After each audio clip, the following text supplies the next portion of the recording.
Тәрбиесі жаманға жақсы ұстаздан пайда жоқ, ал тәрбие бастауы анадан.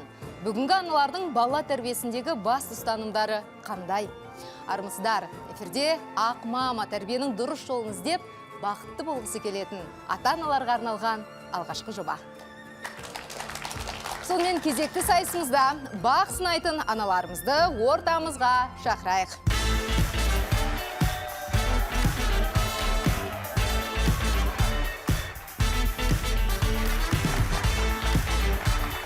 Ақмарал ханымға қошеметтеріңіз.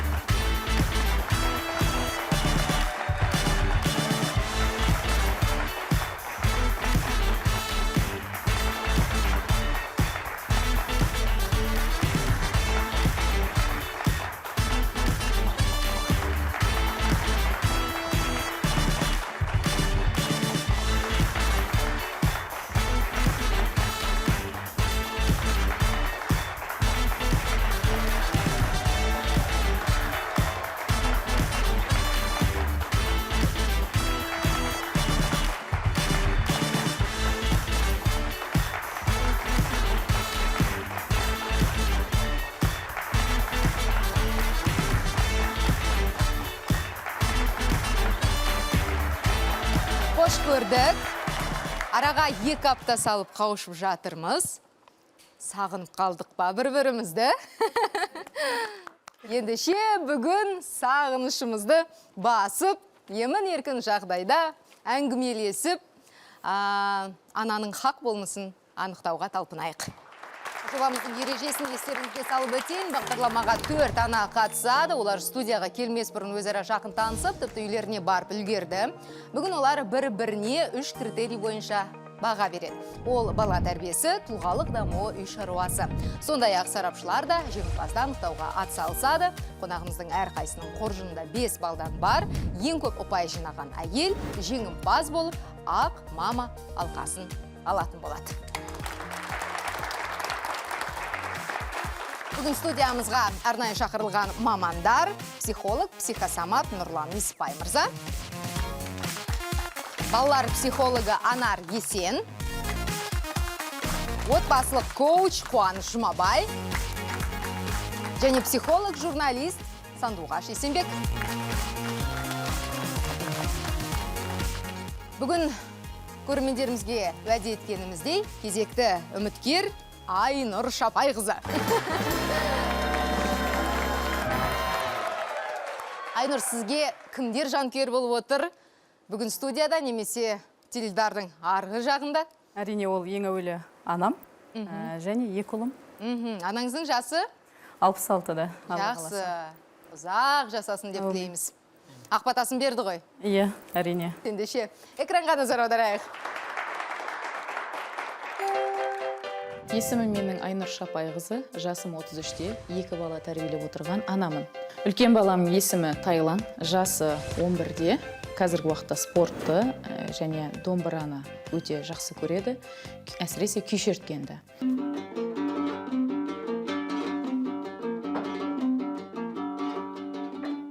Ал екінші балам Талант, жасы 3-те, сотканы қосып алып билегенді жақсы көреді. Давай. Ал, шпагатқа отыр, Талант шпагатқа. Молодец.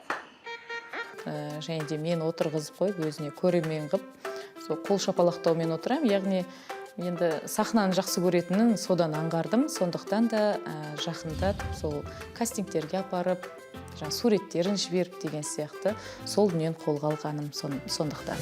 Кино саласында қолтаңбасы бар, яғни өткен жылы 21 жылы Жамбыл жаңа дәуір атты толық метражды фильмде Жамбыл атамыздың немересінің рөлін сомдады.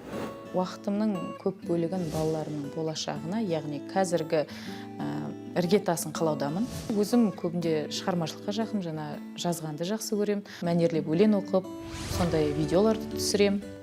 Ғұмырым, сен кеткеннен ештеңе жоқ өзгерген тірімін. Қорықпаймын жалғыздықтан торықсам, ұмтыламын өргекіл, басым дезеп өте шығам жолықсам, көрде тұр. Еліне қызмет ететін, ел болашағы үшін намысты да талантты, қос азаматты тәрбиелеп отырған мен де талантты анамын. Сондықтан да мен ақ мама дәрежесіне лайықпын. Ал сарапшыларымыз Айнұрға не тілейсіздер? Сәттілік. Сұрақтарыңызға жауап берсін. Ұялмай, қысылмай, жасырмай. Иә, ең басы шынайы, ашық болса, ең бірінші бұл өз-өзімен шынайы болса, ол өмірмен де шынайы қарым-қатынас құрылады. Балалар психологы ретінде қазір мінекей видеода балаларды көрдіңіз. Қалай ойлайсыздар? Олар бақытты ма? Әсіресе мынау киноға түсу бар, тағысын тағы. Негізінде біздің қоғам бұл тарапта екіге бөлінген сияқты. Кейбіреулер айтады, болмайды кішкентай балаға киноға түсуге көз тиеді деп. Екіншілер айтады, болады, бару керек, ашылу керек, көпшіліктен қорықпау керек деп. Сіздің пікіріңіз қалай, маман ретінде? Жалпы баланың әртүрлі үйірмеге қатысуы, дамуы мен құптаймын. Ол дамуы. Ол дамуы, иә, бала ол жерден көреді, ол баланы бір ұзақ уақытқа жек болған жоқ қой киноға. Жалпы ол бір нәрсені көрді, тәжірибе алды, бәлкім одан кейін ол өзі көреді. Бұл мынандай шведский стол сияқты ғой. Яғни бала әртүрлі дүниені көреді өмірде. Кейіннен кейін өзі ақыл ойы тоқтаған кезде ол өзіне ұнаған дүниесін таңдауға мүмкіндік болады. Ол міндетті түрде баламды актер қылып тәрбиелеу, я болмаса баламды спортқа бейімдеу емес, ортаға бейімдеу, яғни қоғамға. Дұрыс ойлайтын, дұрыс шешім қабылдайтын, дұрыс адамдармен қарым-қатынас құралатын, яғни сана сезімі дұрыс азаматтарды тәрбиелеу. Неше жасыңызда ана болдыңыз? Мен 21-ден 22 жас аралығында тұңғыш балам сол кезде дүниеге келді. Бірінші некемнен, әрине алғаш некеден. 21 жасыңызда. 21 жас. Дайын болдыңыз ба? Мен негізі, иә. Өйткені Анелі өткен бағдарламамызда мен өзім ерте тұрмысқа шыққан екенмін, жалпы қыздарға ерте шықпаңдар деп үндеу айтқан болатын. 18 жасыңызда, иә, қателеспесем сіз тұрмысқа шықтыңыз. Алманың сорттары болады ғой, сол сияқты қыздарда мысалы біреу 18 жаста дайын болады, біреу 20 жаста дайын Піскеніне болады. байланысты. Иә, біреу 30 жаста да дайын болмайды, ойында вообще басқа нәрсе қыдыру, тағы да бірденке отбасы болу, әйел болу, келін болу деген ойында болмайды. Сондықтан ол адамның өзі дайын Яғни болғанына. биологиялық жас маңызды емес деп білесіз Иә, ғой. биологиялық жас маңызды емес сияқты өйткені Ақмарал, сіз ше? ажырасып жатыр көп. Неше жасыңызда тұрмысқа шығып едіңіз? Мен 21 жасымда студент болдым. Күйеуім де Жақсы жас деп студент ойлайсыз болды. ба? Керемет жас. Жалпы Айнұр, сіз өзіңізді қаталанамын деп ойлайсыз ба, әлде сіз жұмсақсыз ба? Мен орта деңгейдем, орташа. Яғни әр жаңағы жағдайға, ситуацияға қарай сөйлесем, бірақ енді жаңағыдай қол жұмсау деген сияқты әрекеттер Ұрсатын жерде ұрсасыз? Ұрсатын жерде ұрсам. Ұратын жерде ұрасыз ба? Анель дәл осылай айтқан болатын өзінің қатты бағдарламасында. бүйтіп айғайлап, жекіп, ондай сөйлеу жоқ. Менде көбінде жаңағыдай дипломатиялық тұрғыда балам екеуміз сөйлесейік. Сүйектен өте. Деген сияқты, иә.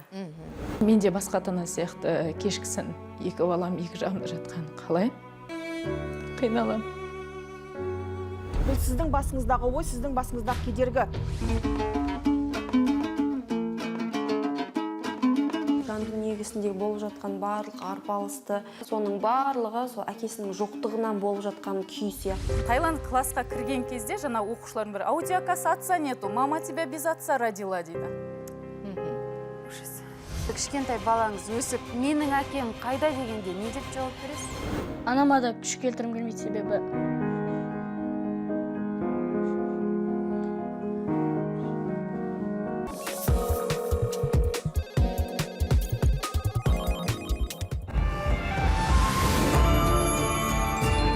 Ақмам алаңда тағда 4 үміткер бас қосты. Олардың тағдыры да, тәрбиесі де 4 түрлі. Уақыт адамның ең бағалы байлығы, тәрбиені сағат сауатынан бастау керек дейді тайм-менеджер ана Ақмарал Жұпар. Анель Азимова қызымның тәрбиесін тәжірибелі әжесіне тапсырдым деп еркін жүр. Ұлдарым ұлтан емес, сұлтан болсын деген Айнұр Шапай қызы оларды титтейінен таспаға түсіріп, түсірілімдерге тасыйды. Заманауи тәрбие әдістерін зерттеуден жалықпайтын Раушан Баекова ең асылын перзенттеріне бергеніне сенімді. Хош, бүгін олар продюсер мама Айнұр Шапай қызының үйіне қонаққа барды. Не көріп, не түйгенін бірге білейік. ой саламатсыздар ма? Қалдарыңыз Қош қалай? келдіңіздер, кіріңіздер. Дер кезінде келдіңіздер, мен баламды жинастырып жатыр едім. Қазір мектеп интернатта оқиды ғой балам, сол жаққа кету керек. Негізі мен шын на самом деле өзім қыздарымды интернатқа оқуға бермейтін едім. Өйткені мен өзім сондай интернатта оқыдым. Былай қиын емес па негізі интернат? Баламның өзі де, Сәлем. баламнан сұраңыздар. Раушан. Мен сіздерге шай дайындай берейін, балам өзі айтып береді енді интернаттағы өмірін. Өзінің баласының шешімі емес қой интернатқа барып оқуға түсу деген. Ол анасының өзінің жауапкершілігінде болған. Баласын өзі оқытуға, может, қиналған шығар, сол үшін апарып оқуға түсірді, бірақ сол жауапты бізге айта алмады да. Әр дүйсенбі сайын баламды әскерге шығарып салам ғой, шыны керек. Отан алдындағы борышың, қазіргі борышың ол білім алу деп. Әрине мен де басқа ата-ана сияқты кешкісін екі балам екі жағымда жатқанын қалаймын. Таңертең күнде таңғы асты бірге ішіп мектепке шығарып салуды қалаймын. Бірақ қиналамын. Бірақ іште тек баламның еңсесін түсірмеу үшін, балам қиналмау үшін іштен өзімді ұстап, тек қана бір ауыз сөзбен маңдайынан сүйіп, Аллаға аманат деп кетемін. Тайлан, осы интернатта оқып жатқаныңа қанша жыл болды? 4 жыл болды. Маманы сағынбайсың ба? Жоқ, сағынбаймын. Себебі анашым мені дүйсенбі күні апарғанда Аллаға табыстаймын деп маңдайымнан сүйіп, мені сөйтіп сыныбыма жібереді. Ал жұма күні алғанда Аллаға шүкір деп мені алып, маңдайымнан сүйем. Ерте есейіп кеткен, оны көзінен де көруге болады. 8:30-да сабақ басталады. Ең алғашқы сабақ ол қазақ әдебиеті. Кейде минутқа оқытады, кейде ұзын мәтіндерді оқимыз, кейде жаттау береді. Сондайларда оқимын, және де сабақтарының әртүрлі жұмыстарына жауап беріп, дүйсенбі күнім сөйтіп өтеді. Сосын дүйсенбі күні тағы да би үйірмесі бар, би үйірмесіне барамын.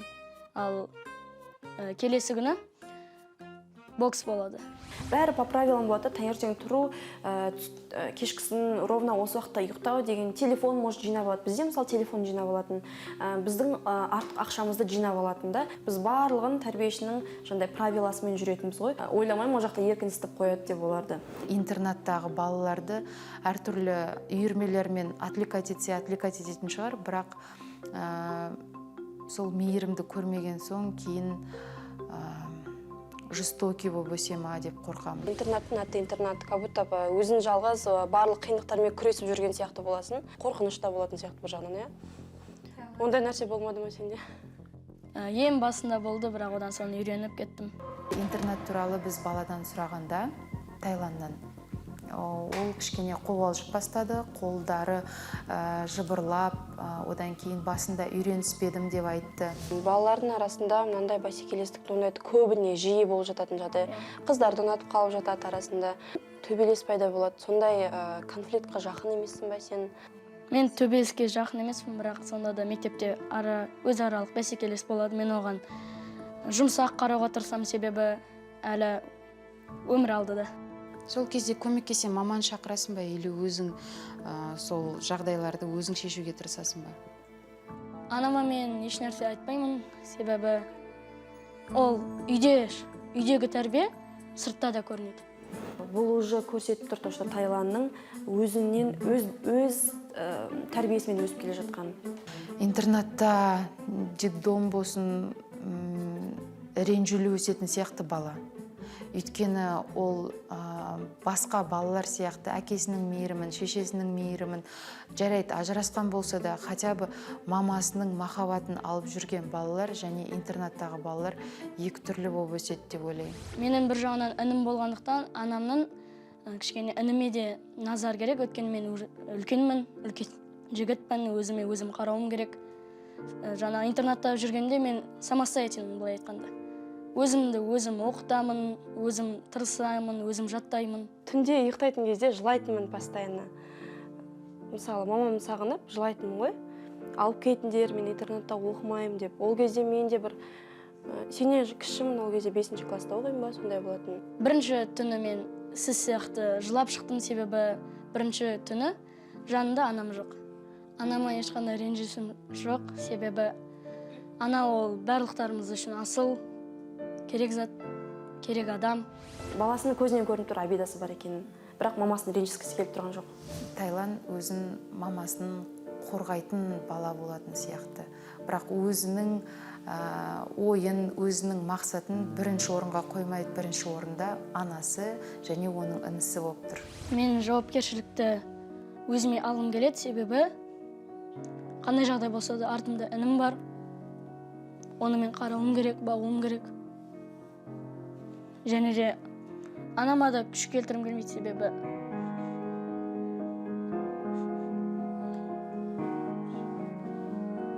Сен мықтысың, сен жақсы баласың өте.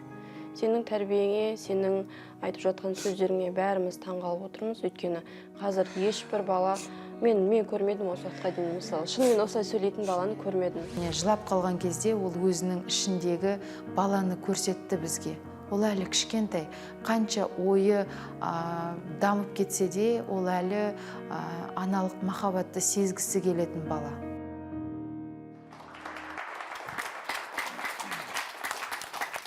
Қаншада балаңыздың жасы Тайланның? 12-ге толады. Қандай ақылды бала. Мен шын мәнінде ғашық болып тұрмын. Керемет. Твай, көз тимесін. Неліктен бердіңіз интернатқа? Ол интернатқа беруім бірнеше себебі бар. Қанша жыл болды? 4 жыл биыл, 4-ші сыныпта оқып жатыр.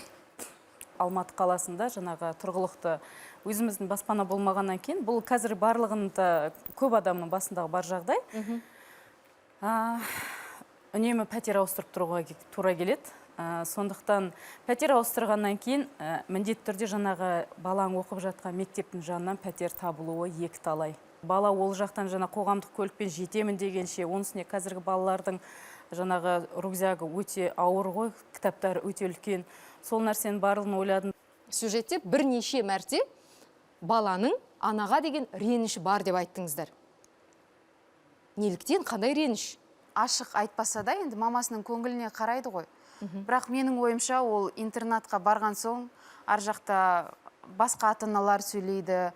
Мұғалімдері мүмкін сөйлемейтін шығар, енді мұғалімдерін мақтап отыр ғой. Ол айтып кетті да, Айнұр ханымның інісі болған екен, ол кісі енді жерғауыр айтпасын қайтыс болып кетіпті. Сол кісінің защитасында жүрген сияқты болды да, ал ол кісі қайтыс болған соң Тайланды қорғайтын адам қалмаған сияқты болды да, сол кезде ол әкесін іздеп бастады. Сырт көз сыншы дейді, мамандар не дер екен? Мен Айнұр ханымға сұрағым бар. Қазір қай жерде тұрасыз? Мен қазір Ташкентскайдан төмен. Баспана бар ғой? Жоқ, пәтерде. Пәтерде болса да үйдің ішінде тұрасыз, е? Енді көріп отырсыздар ғой. 3 жыл ма, 4 жыл бұрын балаңызды интернатқа берген кезде, сол кезде бір қиын жағдай болған шығар да, жарайды. Бірақ енді қазір ортада 4 жыл өтті. Қазір балаңызды қасыңызға алуға не кедергі? Бұған дейін Тайлан орыс сыныбында оқыды. Өзім жаңағы ата-анам тұратын ауылда. 3-ші сыныпты, 2-ші сыныпты біз сол жақтан аяқтап кеттік. Тайлан оған дейін әкесі туралы сұраған жоқ, мен әкесі туралы еш нәрсе айтқан жоқпын. Себебі үйдегі суреттің барлығын сол кезде құртқан болатынбыз. Содан бір күні ата-аналар жиналысы болады, барлықтарыңыз өздеріңіз келсеңіздер деді. Жұма күні келеміз, жаңа ата-аналар жиналысы болады.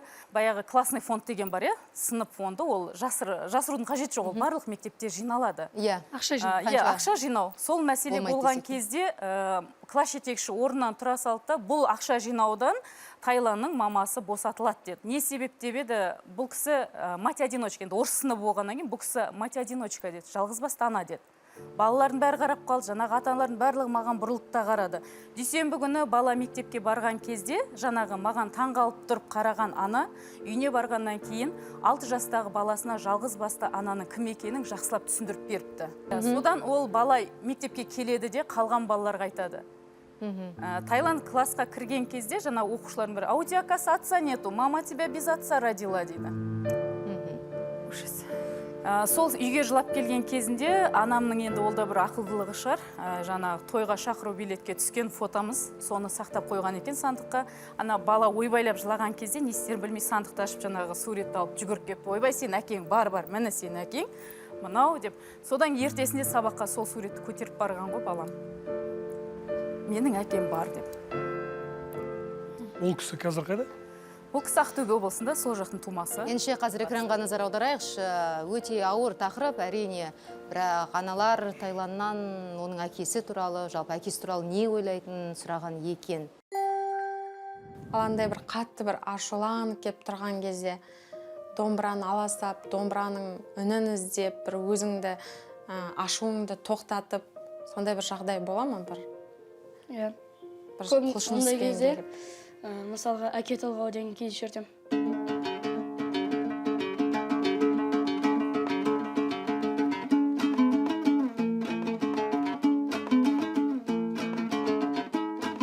Жан дүниесіндегі болып жатқан барлық арпалысты, барлық осындай балалық шақпен жаңағы үлкен өмірді былай араластырып жатыр да, соның барлығы сол әкесінің жоқтығынан болып жатқан күй сияқты.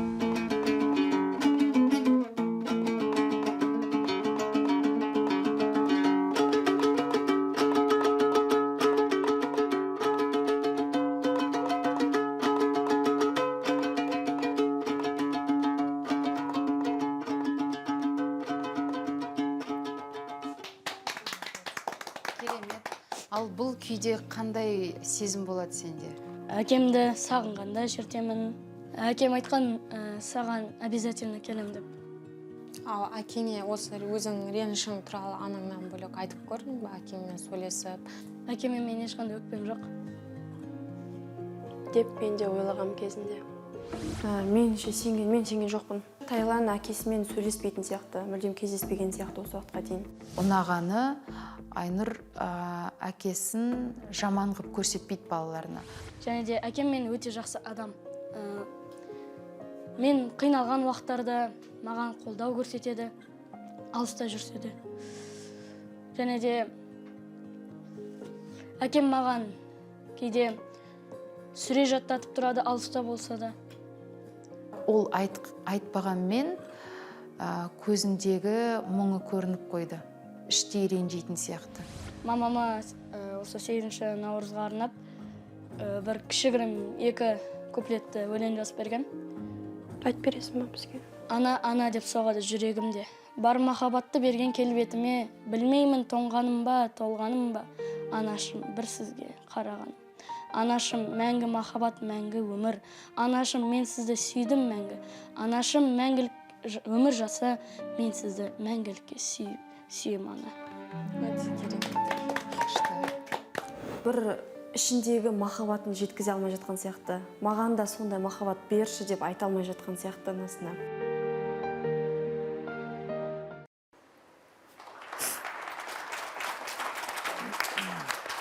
Қазіргі оқитын интернаты тұрмысы төмен отбасыларға, әлеуметтік деңгейі төмен отбасыларға арналған интернат. Яғни ол жерде көп балалы аналарда әкесі қайтыс болып кеткен, анасы қайтыс болып кеткен балалар. Яғни баламды жаңағы сенің әкең жоқ деп шектемейтін орта. Айтыңызшы, сол 6 жастағы бала әлгі суретпен мектепке келеді. Я класстастарына көрсетеді, менің әкем бар, мен аспаннан салбырап түскен бала емеспін дейді. Бірақ буллинг жалғаса береді. Жалғасады.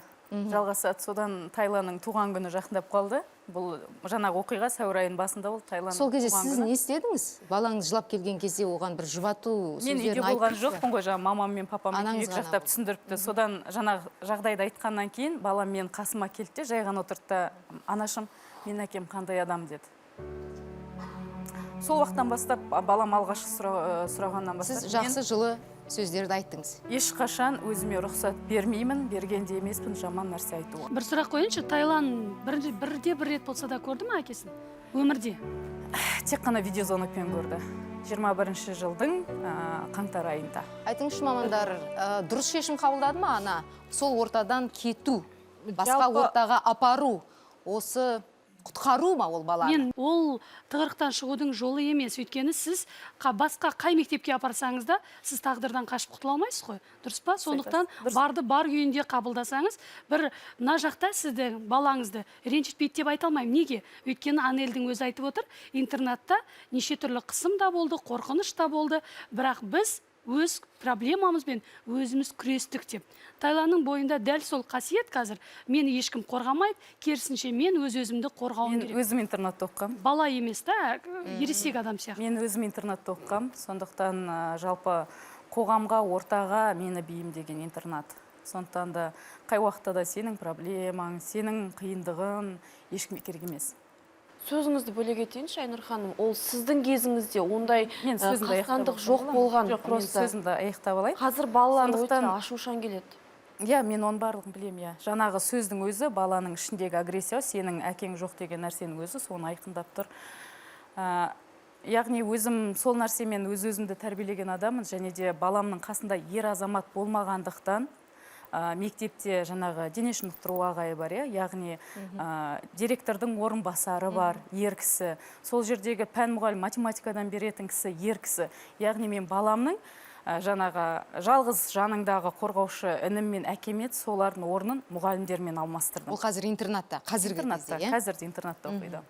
Жалпы баланың жаңа қарап отырсақ, шын мәнінде бұл 12 жастағы баланың айтатын сөздері емес. Жалпы әкесі жоқ бала ол кем бала, болмаса әкесі жоқ бала ол адамдар көзге шыққы деген, бұл сіздің басыңыздағы ой, сіздің басыңыздағы кедергі. Балада ондай кедергі жоқ. И не факт, что бір мектепте айтты, и барлық мектепте оны елдер көзге шығып көрсетеді деген емес. Үйден баланың эмоционалдық қажеттіліктері деген болады. Физикалық қажеттіліктер жаңағы тамағы, киімі, білім, қандай да бір қызығушылықтар олар бөлек, бірақ ең бастысы мынау жанға, адамның эмоционалдық қажеттілігі баланы. Сол тойынбаса болмайды, басқа дүниелердің бәрі бос дүние. Қазір қолына алу керек қой, иә? Иә, сондықтан бала, болса да болмаса да ма? Болса да болмаса да баланың ананың қасында болса, сол көп дүниені шешеді. Бағана келген кезде сіздің ұлыңызды ақ костюмда көрдім. Мен сіздің ұлыңыз екенін білген жоқпын. Мында анаңмен жүрсің ба дегенде, я анаммен жүрім деп сондай гордый да. И телевидениедан қарасақ та сондай бақытты, уверенный, домбыра, сөздері. Мен ойлаймын, сіз дұрыс дедіңіз. Неге? Өйткені орта бәрібірде балаларды қалыптастырады да. Енді андан жүгіріп, андан шауып, андан таяқ жеп жүрген орында бір жерде өссін. Уақыты келді, мама, мен интернаттан шығам дегенде, ол сізден сұрамай еді, жай мектепте де оқып, өзі барып, өзі келе алады да. Бірақ мен ойлаймын, қазіргі сіздің жіберген сол ортаңыз, соны тұлға ретінде қалыптастырып жатыр. И дұрыс шешім қалды. Ұлдарым ұлтан емес сұлтан болсын деген Айнұр Шапайқызы олардың тәтті қылығын таспаға түсіріп түрлі кастингтерге тасиды. Отандық фильмдерде басты рөлді сомдап жүрген балаларына анасы продюсер болып жүр. Ал үй шаруасында қандай әйел? Жарнамадан соң білеміз. Күйеуден ажырасып келгенімді айту, немесе әкемнің өмірі. Яғни ол келісіммен дүниеге келген бала. Махаббатпен емес. Келісіммен. Әнім үшін и анам үшін мен солардың бақытына жауаптымын. Осы жерді регулировать етіп. Сіз бастапқыда өзіңіздің жеке бақытыңызға крест қойып тастағансыз. Күйеуіне беретін жауапкершілікті сіз балаңызға беріп қойғансыз. Бұл нәрсе маған керек.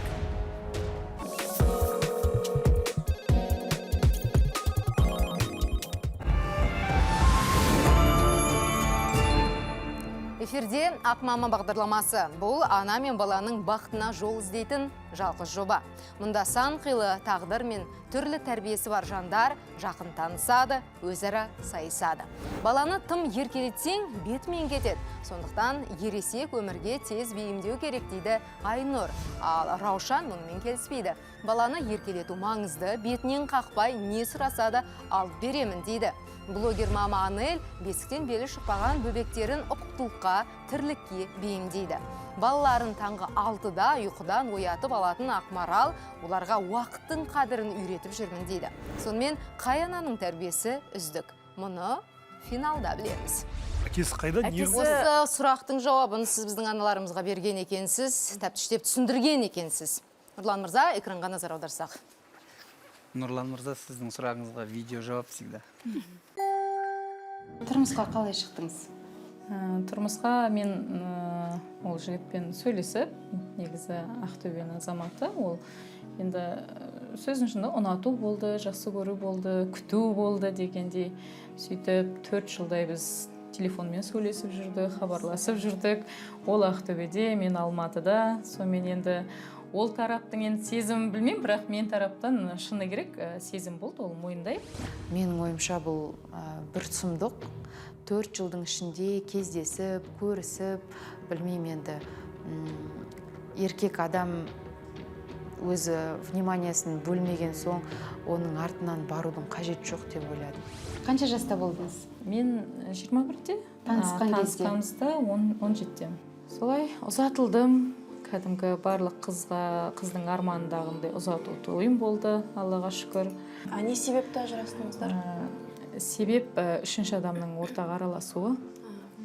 Ары қарай болды, айтпай қойсаңыз. Сондықтан енді ол адамды да мен кінәлай алмаймын. Ол да мен сияқты ғашық болған адам шығар, мүмкін, кім біледі. Айтады ғой, еркелетпейтін еркек болмайды, еркелей алмайтын әйел болады деп. Мүмкін өзі еркелей алмады. Өзін только собранно ұстап жүреді да, мен деген мықтымын, мен өстіп жыламауым керек деп сөйтіп қатайып жүрді.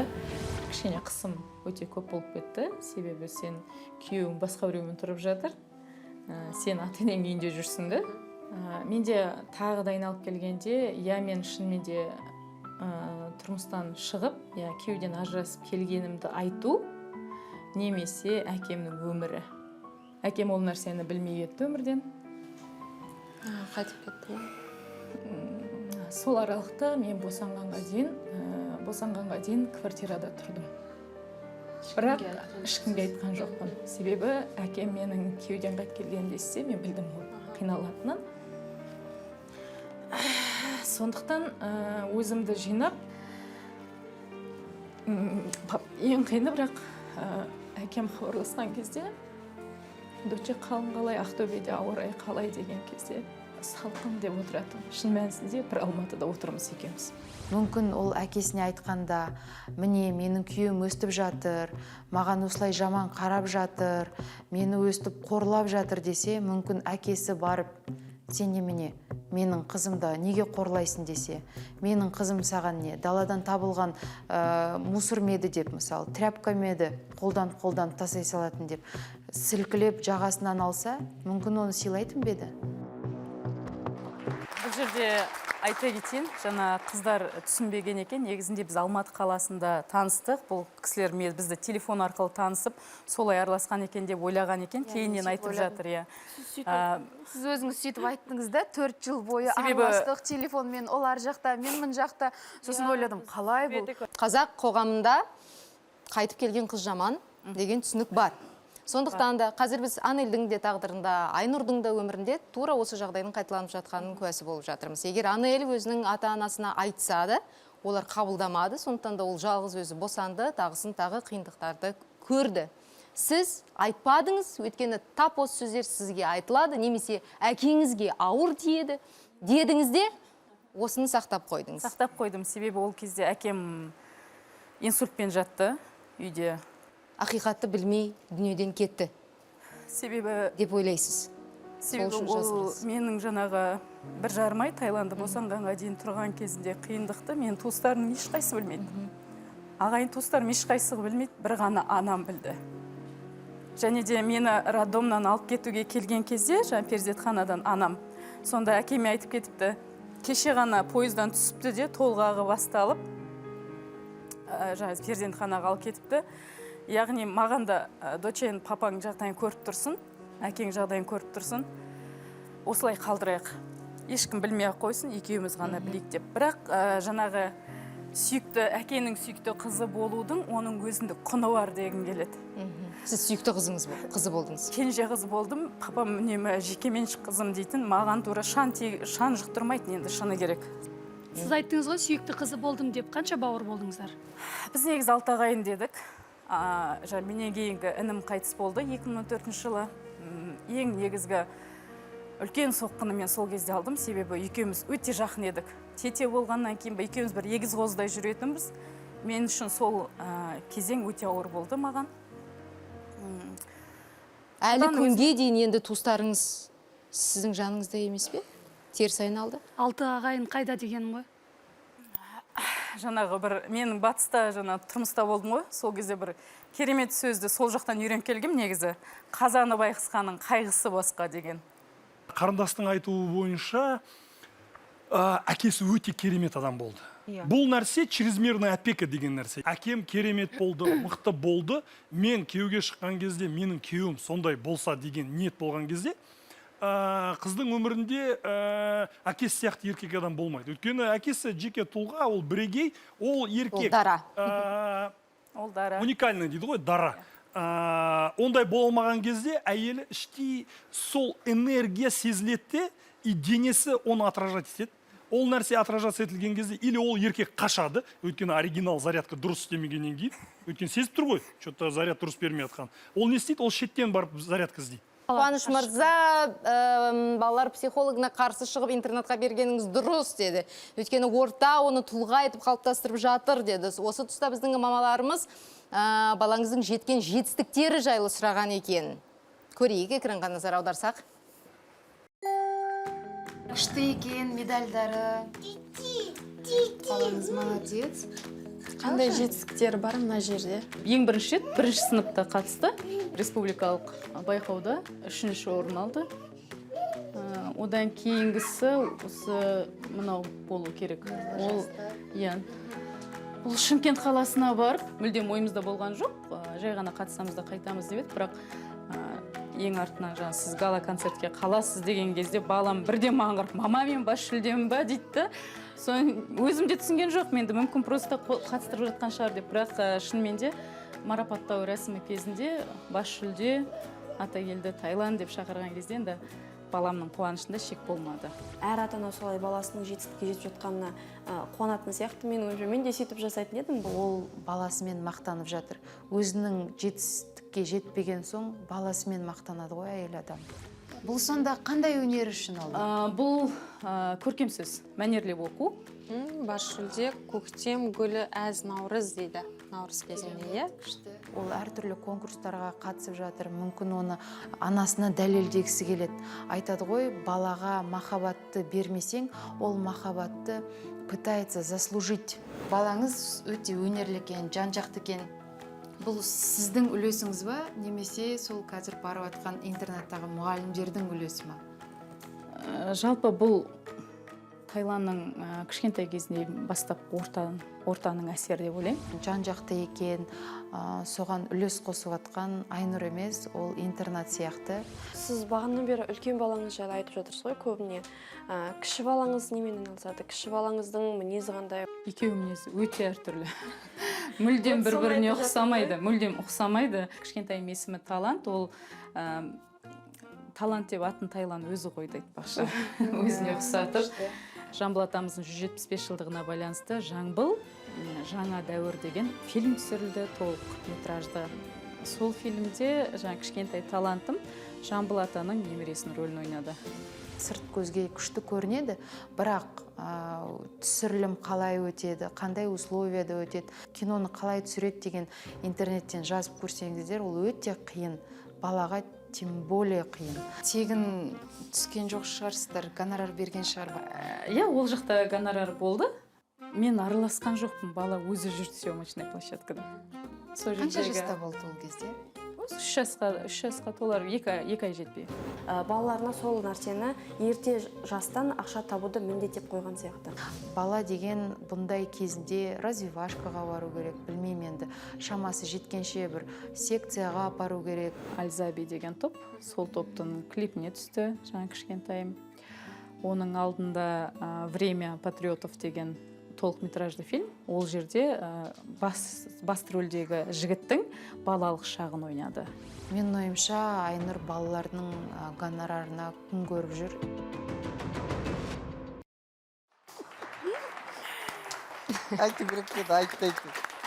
Менде бір сұрақ бар. Айнұр ханым, сіз мысалы Таиландның папасы бар, суретін таптыңыз, осы кішкентай балаңыз өсіп, менің әкем қайда дегенде не деп жауап бересіз? Мен ол кісімен де қарым-қатынастан байланыстамын. Ол адам барлығында біліп отыр, бәрін қадағалап отыр. Кез келген уақытта ол баламен байланыста болуға әзір. бірақ Аллаға шүкір ететін жаңа Тайланның әкесіне қарағанда бұл азаматтың жауапкершілігі бар деп айтқым келеді. Басқа еркек болып тұр да? Иә, екінші. Олмен де ажырасып кеттіңіз ба? Ол адаммен біз үйленген жоқпыз. Оның тарихы да бізге белгілі. Сұрақтар көп, әрине, ендеше мен көрсетейін. Тағы да сіздің сұрағыңызға бізде жауап дайын. Ажырасып кеткен болған соң, сіз талантты кімнен тудыңыз? 2017-2018-де Тайланның көзі көрмей қалды. 5 ай. Содан кейінгі период. Қандай диагнозбен, неге көрмей қалды? Бізге ең аяғында бізге опухоль хиазма деп қойды. Біздің өзіміздің онкологический институтта жоқ болып шықты. Сол кезде енді Аллаға шүкір еттік. Содан бастап Тайланның да жаңағындай маған бауыр керек, жақын адам керек деп сұрай бастады. Өзін өзі қатты бетіп жей беретін сияқты. Маған ауыр, маған мне тяжело деп қаттындай нажалысты бет. Бір жерін Сол стресстерден менің өзім денсаулығым сыр бере бастады. Және енді ол түсінікті барлық әйел адамдарға. Ер кісілер жүрекке жинайды дейді, стрессті. Әйел кісілер жатырға жинайды. Әйел адам жанды жер жатыр дейді. Сондықтан сол кездегі барлық дәрігерлердің тек қана бір ғана жолы өмірге нәресте әкелу болды. Сондықтан Аллаға шүкір, талантым енді менің өмірімді жалғаған балам десем болады. Енді экома деп айтатын шығар деп ойладым, но она промолчала. Бүйтіп аса ештеңе айтқан жоқ. Депші. Денсаулығымның состояниясына қарай сол баланы туып алдым, содан жазыласың деп айтты деп. Менің ойымша бұл өте қатыгез. Балам, сен үлкенсің, араларың 9 жас.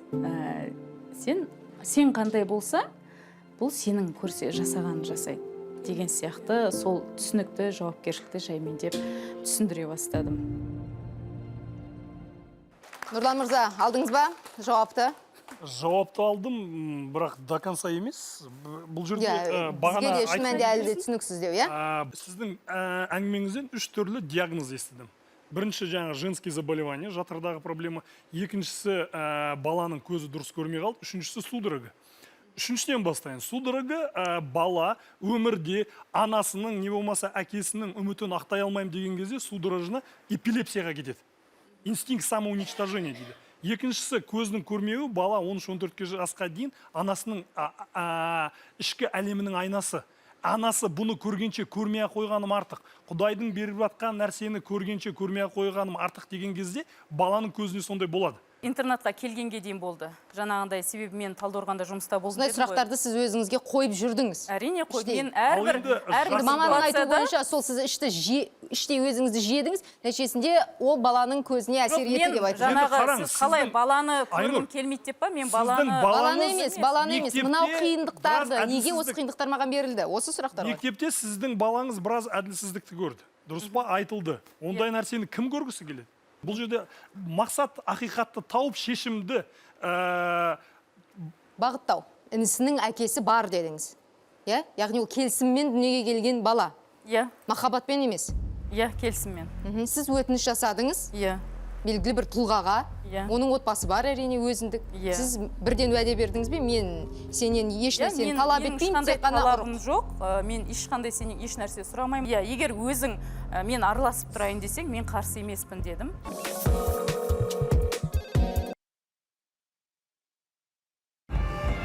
Бүгін Ақмама жобасының қатысушылары балаларының талантын танып, өнерге баулыған продюсер мама Айнұр Шапайқызының үйіне барды. Үлкен ұлын интернатта оқытқан ананың бұл ісін бірі құптамады, тәрбиедегі жауапкершілікті тәрбиешілерге ысырды десе, бірі интернат баланың өнерін шыңдап жатыр десе. Енді үміткерлеріміздің үй шаруасы мен тұлғалық дамуына қандай пікір айтар екен? Алдағы уақытта білеміз. Жатырдағы проблема, ол тек қана жатыр әйел адамның тек қана мүшесі, ер адамда жоқ. Сөйтіп, әйел адамның еркекке деген ренжісі болған кезде, жаңағы семейный очаг деген нәрсе бар. Сол жерде әйел адамның жатыры кетеді. То есть қызғанған кезде, болмаса ренжіген кезде. Мүмкін жаңа үлкен баламның әкесіне деген реніш күшейіп кеткен шығар, жаңағы көзі ауырған кезде, жаңа көмекке келген жоқ. Мен ең бірінші рет кетіп қалғаннан сол кезде, яғни ол қазан айы болады, 2017 жылдың қазан айы. Сол кезде бірінші рет мен қоңырау шалдым. Кел деп пе? Иә, кел, балада осындай жағдай болып жатыр деп. Бірақ ол адам бір қалыпты жағдай сияқты қабылдады ма, енді оны да түсінуге Ол кісіні болады. Құдай жаратты. Болған оқиғаны да Құдай істетіп жатыр. Бірақ сол жердегі сіздің көзқарасыңыз өте маңызды болып тұр. Бұл жерде сіз оның істеген әрекеті сізге ұнамады. Дұрыс қой. Ұнамаған кезде ол әрекетті Құдай тағдыр ретінде жазғаннан кейін, сіз сол тағдырға көзқарасыңыз дұрыс болмады. Соны сіз іштей ақтап, күйеуіңізді жіберсеңіз, сіздің денсаулығыңызда жаңа процесс ощелачивания басталады. Жатырыңыз орнына келеді. Сіздің кенже ұлыңызбен де біз танысайықшы. Бүгін мен үшін Құдай қонақ болып тұрсыздар. Тамақтан салайын. Осында пәтер жалдап тұрып жатырсыздар ғой, Иә. Бауырсақ та, шелпек те пісіріпті, ол енді және керемет, бірақ өте майлы екен. Өзіңіз қазір таңда жұмыс істейсіз ба?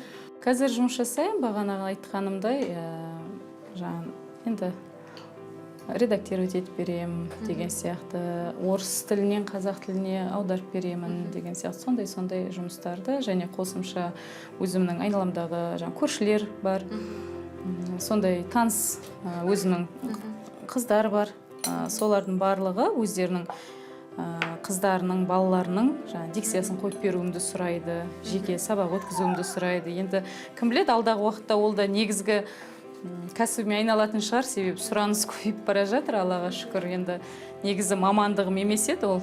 Дикцияны қойдыртам деді, дипломы болмаса, оның специалисті болмаса, ол қалай үйретеді адамдарға? Неге мен бұл уақытқа дейін жұмысқа тұрмадым, себебі бағана сіздерге айтып кеткендей, Таиландның 3 айлығында мен жұмысқа шығуыма тура келді.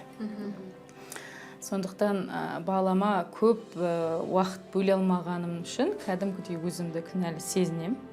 Себебі ол өзімнің денсаулығыма да әсер болды. Сондықтан кішкентайымның қасында көбірек болғым келді.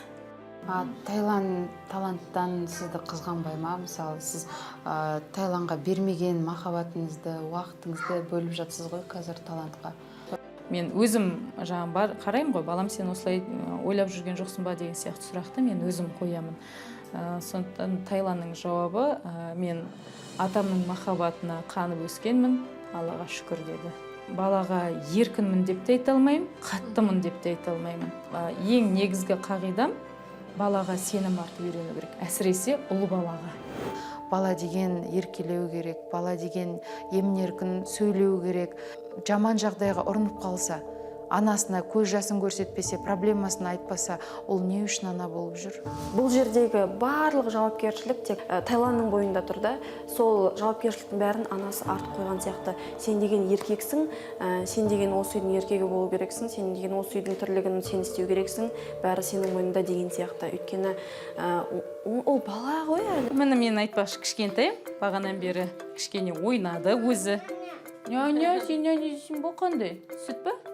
Сүт ішесің бе енді? Айран ішесің ба? Не ол? Су ма? Мә. Кел, сен таныстырайықшы тәтелермен жүре ғой.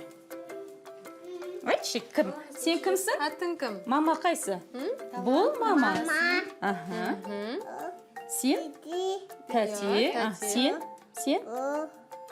Сен кімсің? Аға ол, аға. Бейби сосын. Сен нешедесің, Талант? Қанша жастасың?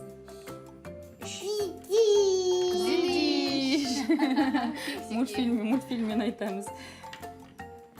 Айнураның тәрбиесі балаларға онша ұнаған жоқ. Баласы емін-еркін ұрып, сөйтіп өзін әй дейтін әже жоқ, қой дейтін қожа жоқ деген сияқты балаларын емін-еркін жіберіп жүрген.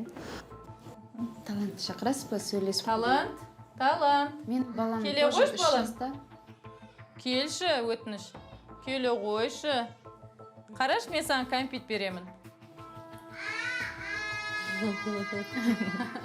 Ерке енді ол. Түсінбейтінім, сіз дикциядан сабақ берем дейсіз ғой, Неге үш жастағы балаңыз әлі байқаулар бар ғой, республикалық. Сөзіңізде байқап қалдым, няня жейсің бе дейсіз? негізінде дикциядан сабақ беретін мамандар олай айтпау керек. Иә. Нақты әр затты өзінің атымен. Әр атымен атаймыз, бірақ енді баланың айтуы бойынша ғана сұрап тұрмын да. Ал көбінде жаңа қалай дайындайды деген кезде енді менің көп адамдар, айналамдағы адамдар біледі, сондықтан қыздарын алып келеді, жаңа байқауға дайындап берші деп, жаңа мәнерлеп өлең оқу жағын дұрыстап берші деген сияқты сондай нәрселерді. Енді ол мен оның маман емеспін, бірақ сонда да болса өзімнің жақсы көретін істерімнің бірі. Сонымен мамандарға сөз кезегін берсек, өйткені пікірлер арасында екі баланың арасындағы қарым-қатынас туралы айтылды, және сізді қызғанбай ма деген сияқты күдік те бар. Өйткені шын мәнінде сіз тұңғышыңызға көңіліңіз аздау, ал екіншісіне көбірек сияқты. Мамандар не дер екен? Жалпы психологияда аналық депривация деген ұғым бар. Бұл ұғым ананың өзінің баласына физикалық тұрғыда және эмоционалық тұрғыда қол жетімсіздігі. Көрдіңіз ба? Яғни интернатта жүр, жалпы бала өмірде бар, бірақ ана баласына доступны емес, не физикалық тұрғыда, не эмоционалық тұрғыда. Ниет деген нәрсе бар да, сіз бастапқыда өзіңіздің жеке бақытыңызға крест қойып тастағансыз. Сіз тұрмысқа шығуға мүмкін емес, сол үшін сіз басқа біреуден бала тауып алайын, менің балама серік болсын деп. Ол баланың болашағында әкесіз өсетінін біле тұра, сіз құрбан етіп тұрсыз да өз қалауыңызға. Ол бір. Екіншіден, қазір Тайлан інісіне аға ретінде қамқор емес, тіпті әке ретінде сияқты да. Жаңа сюжет деп отырмын, менің жауапкершілігімде анам бар және інім бар. Мен солар үшін жаңағыдай қиындықтарды көрсетпеуге тырысам дейді. Ал 11 жастағы бала, өзіңіз білесіз, 12 жаста оларда жасөспірімдік кезең басталады, иә? Жеткіншек, сол кезде олардың бүкіл организмде, гормондарда, басқа өзінің болмысы да, мінез құлқы да 180 градусқа өзгереді. Сол кезде ол сізге басқаша қарым-қатынас жасауы мүмкін деп қорықпайсыз ба? Мысалы, сіз қазірдің өзінде екі балам үшін өмір сүріп келе жатырмын деп, өзіңізді де құрбан қылып тұрсыз да. Күйеуіне беретін жауапкершілікті сіз балаңызға беріп қойғансыз. Екінші балаңыз ол бала. Үйіңіздің азаматы ретінде көріп тұрмын. Ол бала жауапкершілікті ала алмайды. Ол жауапкершілігі болып өсу керек ер бала, бірақ дәл қазір емес. Енді білесіздер ме, әртүрлі бала болады, әртүрлі психология болады. Саналы есею бар, санасыз есею бар. Сіз балаңызды еркелетесіз бе? Қалай еркелетесіз? Үлкеніңізді? Тайланды қатты еркелетем. Қалай? Әрбір сұраған нәрсесін жасап берем, пісіріп берем, сұраған тәттісінің барлығын жасап беремін. Аяғын ұқалап, жаңағы аяғы міндетті түрде алып келген кезде аяғын тұзды суға салып, отырғызып, аяғының массажын жасап беремін. Онысыне өзі жақсы көреді, қойдың майымен сылаған, арқасын сылап беремін. 12 жастағы бала қандай музыка тыңдайды? Тайланд көбінде күй. Көбінде күй. Болатын бала кішкентайынан дейді ғой, уже біраз жерге жететіні көрініп тұр. Бірақ күнәлі сезім болып қалуы мүмкін. Өйткені ол кішкентай кезінен інім үшін и анам үшін мен солардың бақытына жауаптымын. Осы жерді регулировать етіп, ешкімнің бақытына жауапты емес, қаласа істесін, қаламаса жіберу керек болды. И сіз өзіңіздің бақытыңызды табуыңыз қажет өте. Өйткені бойыңызда, жүзіңізде әдемі, сөйлеген сөзіңіз, отырған отырысыңыз, барлық жағынан ұлы алаңдамасы үшін, менің анашым жалғыз қалды деп. Сіздердің кеңестеріңізге мұқтаж болғаннан кейін, маған да осындай ортаның пікірі қажет болғаннан кейін, мен өзімнің өмірімді бір мақтаныш емес бұл. Мен мақтанып отырған жоқ, мен өзімді бір керемет ана деп отырған жоқпын. Бірақ бұл нәрсе маған керек. Сондықтан мен сіздердің алдарыңызға шығып отырғаным. Айнұр ханым, сізге мен рахмет айтайыншы.